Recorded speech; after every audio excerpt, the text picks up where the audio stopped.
He's John Heder, the actor. 20th anniversary of his starring role in Napoleon Dynamite. Came out in June of 2004. And what they're going to do tonight, it's a virtual live stream anniversary show. So you watch the movie. It starts tonight at 9:30 Eastern. You can watch the film online with John and Efren Ramirez, who played Pedro, vote for Pedro, and others in the movie. A live chat will enable fans to comment, ask questions, and then it's followed by a post-screening conversation. Portion of the proceeds benefit Alex's Lemonade Stand Foundation to fight childhood cancer. Get your tickets before sales close at viewslipstream.com. Ticket sales close 2 hours before showtime, and it's 9:30 Eastern. You can take part in that. We bring in John, and let me start out by asking you the character of Napoleon Dynamite. How much input did you have on how he looked, dressed, and how he sounded? I would say a fairly big, a large amount. On script, there wasn't a lot of description there, but Jared Hess, who I barely knew at the time, he kind of would just do his version to me, kind of like show this is what I think, and then I would be like, oh yeah, that's how I talked and how my brothers talked when we were younger. So that's kind of, I just did my frustrated, like I just kind of kind of switched and moved his, rearranged some of the stuff that he would put out that Jared would do in my own voice. And then, how he looked, certainly how he dressed. And, we went to like a thrift store and we just started kind of perusing and going through some of the clothing racks and saying, oh, dude, he would wear this. And we just kind of figured that out together. But it was Jared's wife who came up, I think, with the idea for the perm. And Jared had the idea for the moon boots. It was just kind of a little piecemeal. There was never like, this is exactly, we just kind of formed him as we went along. Did you ever think it was too over the top? Starting with his name, like everything about it. Like I don't know if you were trying to have people believe that there would be a Napoleon Dynamite. Well, the script that everything we're talking about, I don't know how much you're aware. This was a script for the short film before we made Napoleon Dynamite, and it wasn't called Napoleon Dynamite. It was called Peluca, and the character's name was Seth. So it was very real, very realistic. And when he simply put, Jared had always wanted to make his first movie called Napoleon Dynamite. Just, he loved that name. He just thought, what a great name to give to this very grounded, real kind of character. And so I honestly felt like I need some splash to this whole world, because everything else about it is like, it's locked down cameras. It's very stale, and there's not a lot going on, and it's subtle. So I think this name just helps give it some boom. Really. Yeah, I agree. Yeah. And it makes it memorable, too, because like all you have to do is say Napoleon Dynamite. Somebody's probably doing an imitation of your voice. How often does that happen in real life? People come up to you and imitate you. Yeah, I think it happens a lot. I mean, not to me per se, I suppose. I mean, they'll yell stuff out to me. But yeah, exactly kind of what you said. I mean, everybody has their version, and certainly they love to try to flex in front of me. So yes, it still happens daily. Was there ever talk of a sequel? There was very briefly and not seriously. I think, the studio once, because this wasn't a studio movie. We made it first, and when we made it, we didn't think, we weren't business minded folk. We weren't thinking, oh, we're about to start something. We had no idea anybody was even going to watch it. So yeah, after its success, the studio came to us saying, like, what do you think about doing a studio? But really, it was kind of just, they came to me and said, hey, because they didn't like gather us together. I knew that separate conversations were happening. And I don't know if they were getting, backlash from Jared's side or that he just wasn't showing interest, but they said, "Hey, would you do a sequel without Jared?" And I was just like, "No, I wouldn't do it. I wouldn't. No. That wouldn't make sense. This is his baby. This is his creation." And so that was the end of that. That was it. A virtual live stream, 20th anniversary Napoleon Dynamite. You can watch along the screening event taking place. That'll be tonight at 9:30 Eastern. You can watch the film along with John and some of the other characters in the movie. Also, a portion of the proceeds benefit Alex's Lemonade Stand Foundation to fight childhood cancer.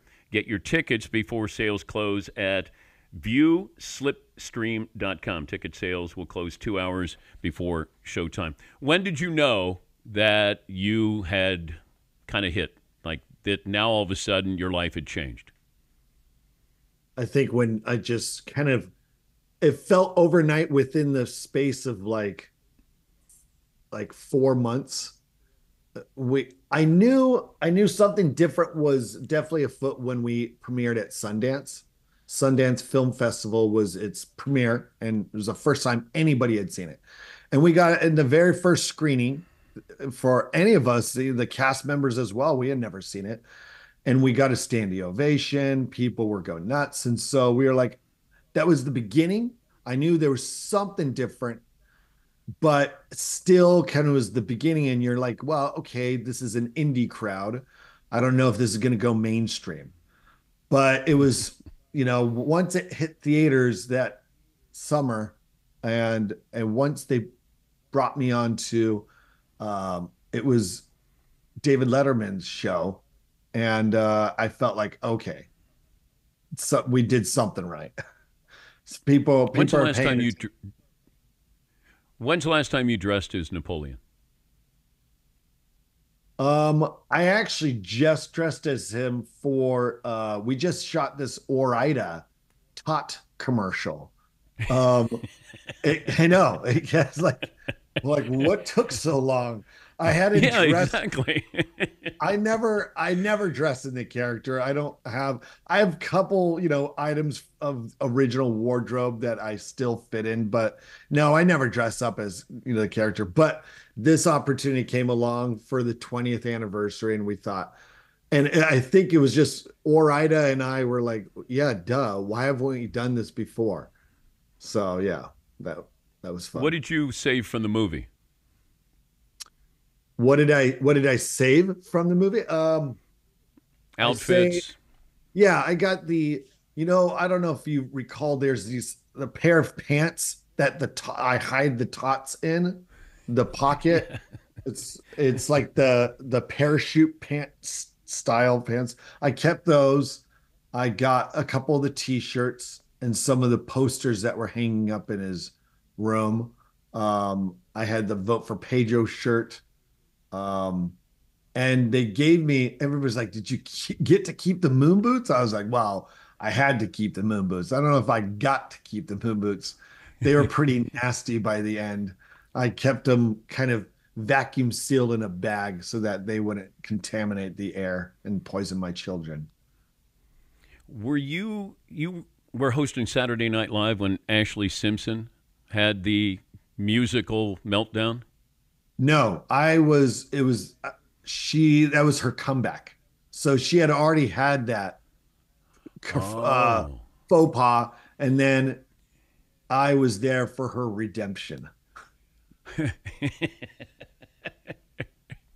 How nervous were you with when you threw it to her, some whoever threw it to Ashley Simpson, that everything was going to go okay this time around?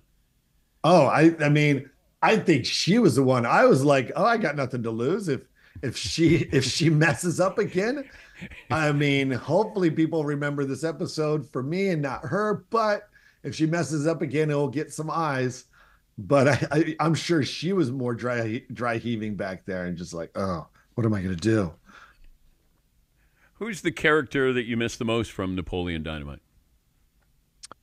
Um, the character, well, I mean, Kip is kind of like all I feel like most of the rest of the cast. Kip is kind of our favorite. Um, he's the unsung hero who is just I don't know, he's just a character. I love Kip. And, just the whole thing that he has this gangster attitude and he's got his girlfriend and I don't know. You I guess see, a lot of the movie was that people didn't really have any self awareness of who or what they were. yeah, I think that's the charm of the film is you had everybody kind of was just going after their own thing. They had no frame of reference. They're not plugged. Nobody was there telling them what they were doing was wrong or stupid. I mean, that is the story of a typical nerd. An outcast is that they feel like they're outcast from the other cliques.